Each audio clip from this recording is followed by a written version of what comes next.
One that you could tell us on the radio? I'd like to read it to you. All right. And it'll take, these are short stories. They're about Okay. 900 words. This is called Finding the Front of a Tree. All right. I'm going to ask you to scoot up that mic just a little bit more there. And my Mississippi State friends will enjoy this. All right, good deal.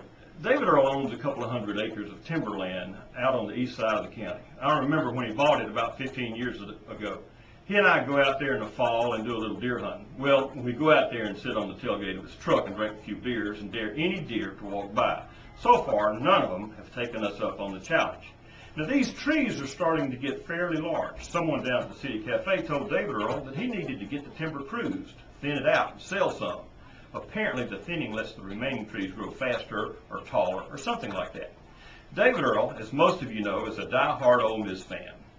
But when it comes to trees and agricultural stuff, David Earl is not too proud to go to Mississippi State for help. He knew someone who worked in the forestry department at MSU. David Earl made a call or two, and a few days later, he stopped by the house with a couple of six-packs in hand to tell me that Mississippi State was going to send a graduate student down from Starkville to cruise his timberland as part of a forestry school project. Then he looked at me, smiled, and said, "Mike, it's not going to cost me a thing. I'll have one of them students cruise my timber for free." A couple of weeks later, things got interesting. MSU called and said the graduate student would meet David Earl at 9 o'clock and that they could go cruise the timber and be through by noon. David Earl called and told me to plan to meet him right after lunch, and we'd drink a few beers and discuss how much money his timber is going to be worth. When I caught up with David Earl, he had a strange look on his face. I had to ask him what happened. First, he said, I was expecting one of those big old raw-boned, broad-shouldered farm boys from the Mississippi Delta.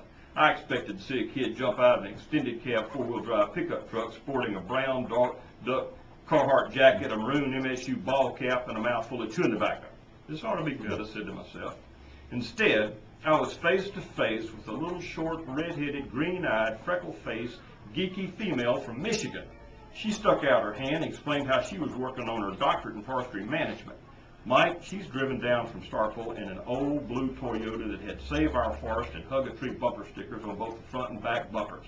Not only that, but she was wearing a red and black Mackinaw jacket, a green flannel shirt, some tattered blue bib overalls, and a pair of lace-up hiking boots. She even had a Michigan State baseball cap. Also, David Earl told me he just didn't trust any woman forester to know what she was talking about. In addition, she was a Yankee tree hugger. I decided this woman needed a test, he said, just to make sure she knew what she was talking about. Here's what he told me. When we got out to our place, I started asking questions, like, what kind of tree is that? How many board feet will it produce? Oh, that's a red oak, she said. It's about 60 years old and should produce 1,200 board feet of furniture-grade lumber, worth about $600 on the truck. We walked a bit, and I pointed to another tree and asked the same question. That's a yellow poplar, about 30 years old. It's going to have about 900 board feet, and it'll be worth about $250 on the truck. We can use it to make frames for sofas and upholstered chairs. David Earl rolled his eyes at me. We kept walking through the woods, and I'm pointing to one tree after another. And I hate admitting this, Mike, but she knows more about those trees than I do. And while she's talking, she's busy measuring trees and counting different species and making notes.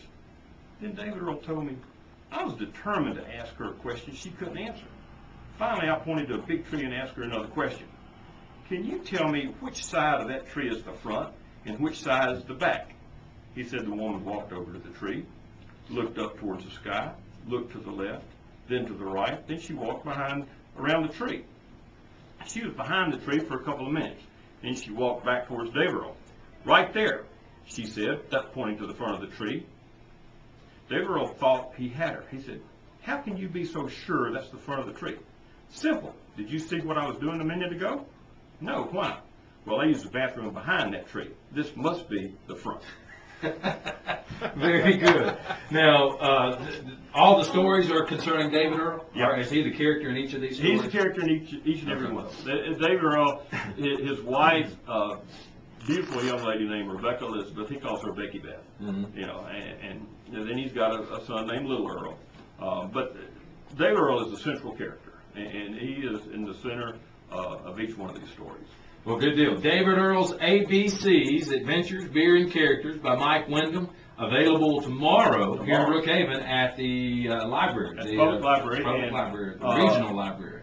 You can order them off Amazon, okay, or you can go to www.dogwoodpress.com and order them. Okay.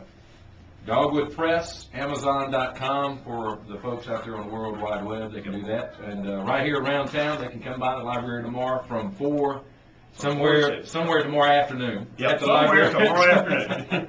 Well, good deal. Well, we hope that you have a big turnout and hope you sell a whole bunch of books and get the books out. All right. Thank you. Mike Windham, thank you for being our guest today on Thursday Open Lines. And David Earl's ABCs going to be available for folks tomorrow by one of the natives of Brookhaven, Mississippi, and a graduate of a proud graduate of Ole Miss. And we appreciate him coming in and talking to us today about his book. All right, well, we're going to take a break here from Bank of Brookhaven, our sponsor on Thursday Open Lines. And when we come back, I believe we got Rebecca Bates in the house. And Quinn Jordan has walked in as well with a multi-purpose building. We're going to try to talk to those two in the next couple of breaks right here on Thursday Open Lines, Super Talk, Mississippi 102.1 FM. Good deal. Hold your book up there for me. I can zoom in on it. All right, thanks. Now, all the stories are concerning David Earl? Yeah. Or is he the character in each of these stories? He's a character in each and every one of them. David Earl, his wife, beautiful young lady named Rebecca Elizabeth. He calls her Becky Beth. Mm-hmm. You know, and then he's got a son named Little Earl. But David Earl is the central character, and he is in the center of each one of these stories. Well, good deal. David Earl's ABCs, Adventures, Beer, and Characters by Mike Windham, available tomorrow here in Brookhaven at the library. At the Public Library Public and, Library, the regional library.